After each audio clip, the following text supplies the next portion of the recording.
Welcome to the Chronological One-Year Bible, June 6th.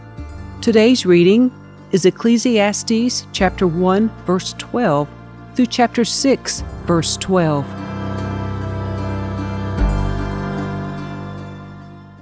I, the teacher, was king of Israel, and I lived in Jerusalem. I devoted myself to search for understanding and to explore by wisdom everything being done under heaven.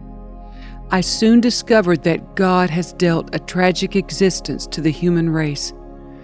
I observed everything going on under the sun, and really, it is all meaningless, like chasing the wind.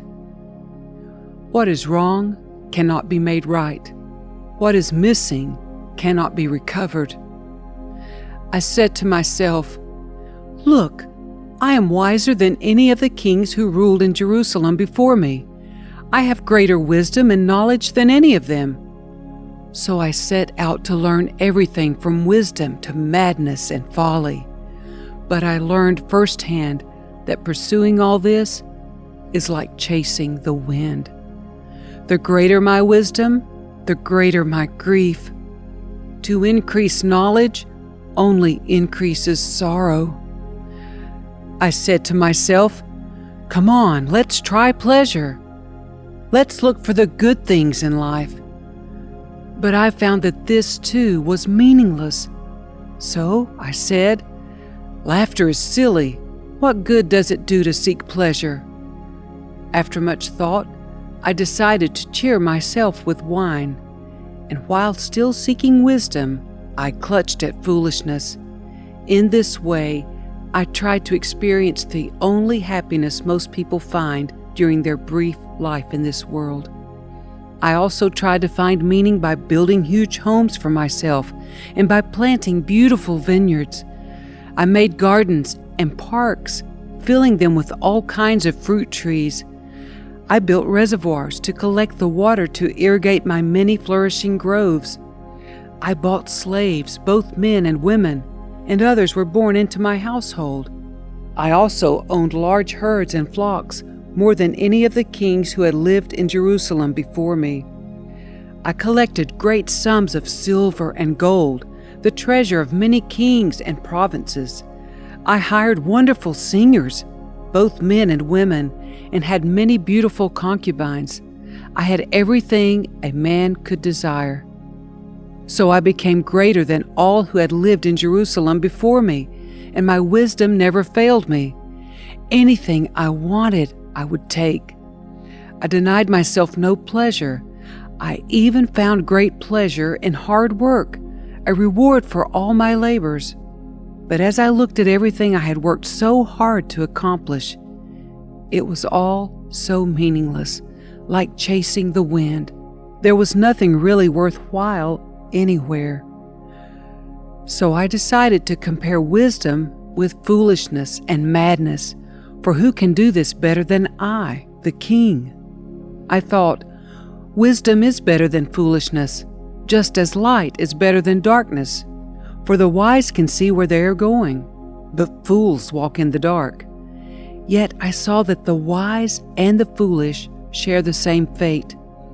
Both will die. So I said to myself, since I will end up the same as the fool, what's the value of all my wisdom? This is all so meaningless. For the wise and the foolish both die. The wise will not be remembered any longer than the fool.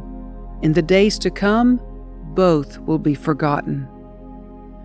So I came to hate life because everything done here under the sun is so troubling. Everything is meaningless, like chasing the wind. I came to hate all my hard work here on earth, for I must leave to others everything I have earned. And who can tell whether my successors will be wise or foolish? Yet they will control everything I have gained by my skill and hard work under the sun. How meaningless! So I gave up in despair, questioning the value of all my hard work in this world. Some people work wisely with knowledge and skill, then must leave the fruit of their efforts to someone who hasn't worked for it. This too is meaningless, a great tragedy. So what do people get in this life for all their hard work and anxiety? Their days of labor are filled with pain and grief. Even at night their minds cannot rest. It is all meaningless. So I decided there is nothing better than to enjoy food and drink and to find satisfaction in work. Then I realized that these pleasures are from the hand of God. For who can eat or enjoy anything apart from Him? God gives wisdom, knowledge, and joy to those who please Him. But if a sinner becomes wealthy, God takes the wealth away and gives it to those who please Him. This too is meaningless, like chasing the wind.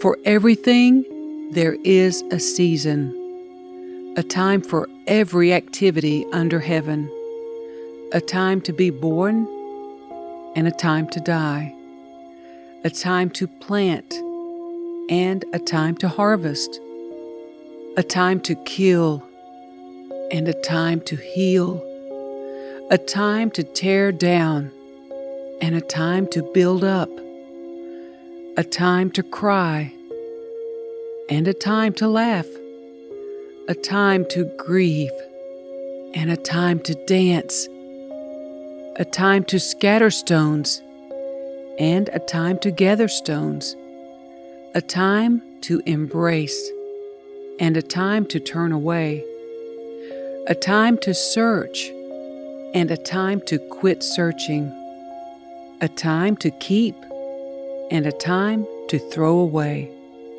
a time to tear and a time to mend, a time to be quiet and a time to speak, a time to love and a time to hate, a time for war and a time for peace. What do people really get for all their hard work? I have seen the burden God has placed on us all, yet God has made everything beautiful for its own time. He has planted eternity in the human heart, but even so, people cannot see the whole scope of God's work from beginning to end. So I concluded, there is nothing better than to be happy and enjoy ourselves as long as we can.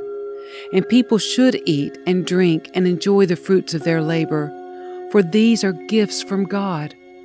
And I know that whatever God does is final. Nothing can be added to it or taken from it. God's purpose is that people should fear Him. What is happening now has happened before, and what will happen in the future has happened before, because God makes the same things happen over and over again.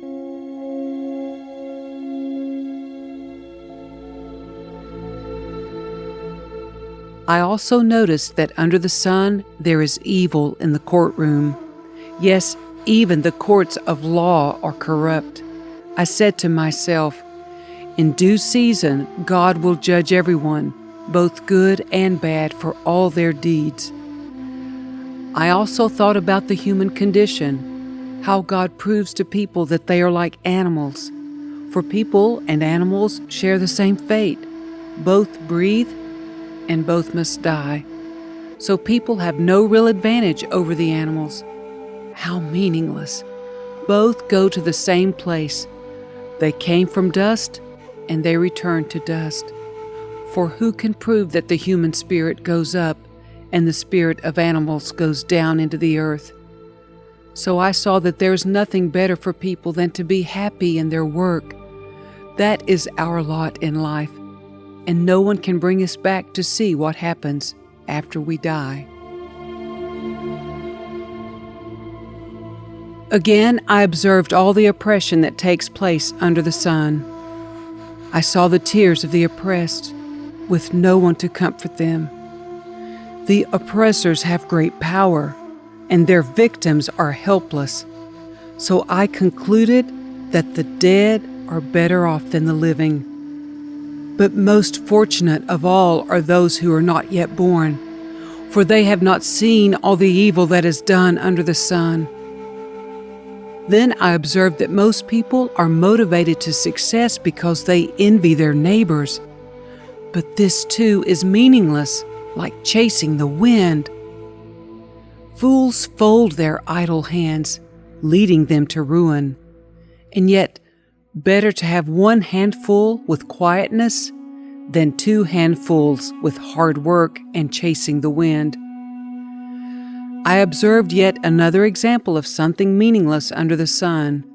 This is the case of a man who is all alone, without a child or a brother, yet who works hard to gain as much wealth as he can.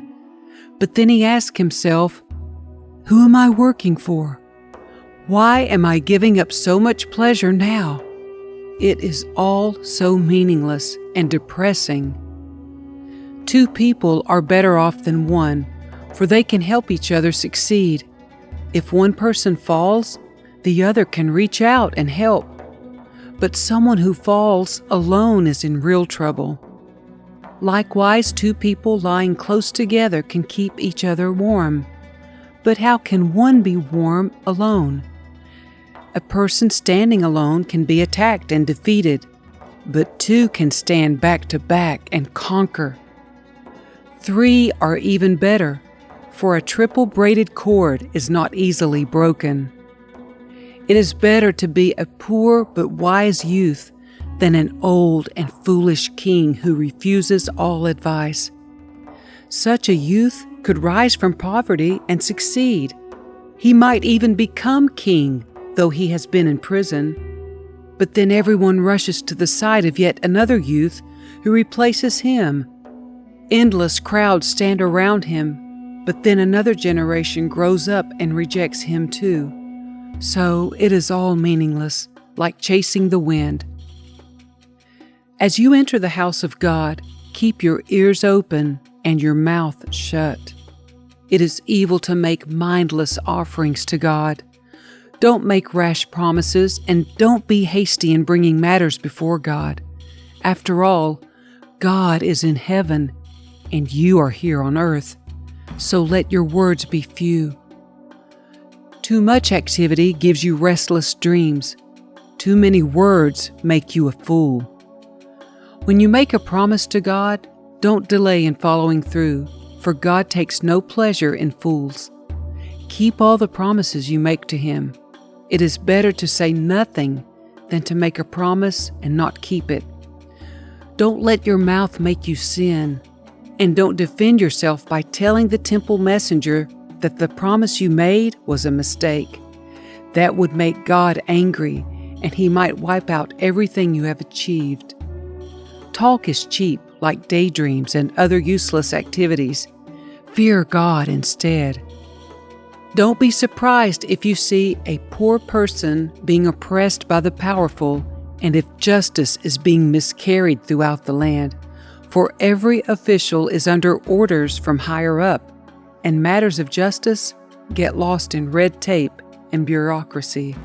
Even the king milks the land for his own profit. Those who love money will never have enough. How meaningless to think that wealth brings true happiness. The more you have, the more people come to help you spend it. So what good is wealth, except perhaps to watch it slip through your fingers? People who work hard sleep well, whether they eat little or much, but the rich seldom get a good night's sleep. There is another serious problem I have seen under the sun. Hoarding riches harms the saver. Money is put into risky investments that turn sour, and everything is lost. In the end, there is nothing left to pass on to one's children. We all come to the end of our lives as naked and empty-handed as on the day we were born. We can't take our riches with us. And this, too, is a very serious problem. People leave this world no better off than when they came. All their hard work is for nothing, like working for the wind. Throughout their lives, they live under a cloud, frustrated, discouraged, and angry.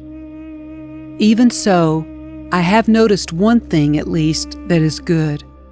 It is good for people to eat, drink, and enjoy their work under the sun during the short life God has given them, and to accept their lot in life.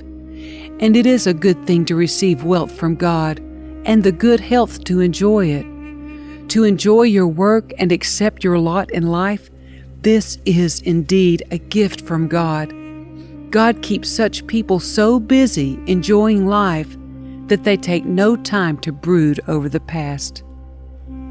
There is another serious tragedy I have seen under the sun, and it weighs heavily on humanity. God gives some people great wealth and honor and everything they could ever want, but then He doesn't give them the chance to enjoy these things.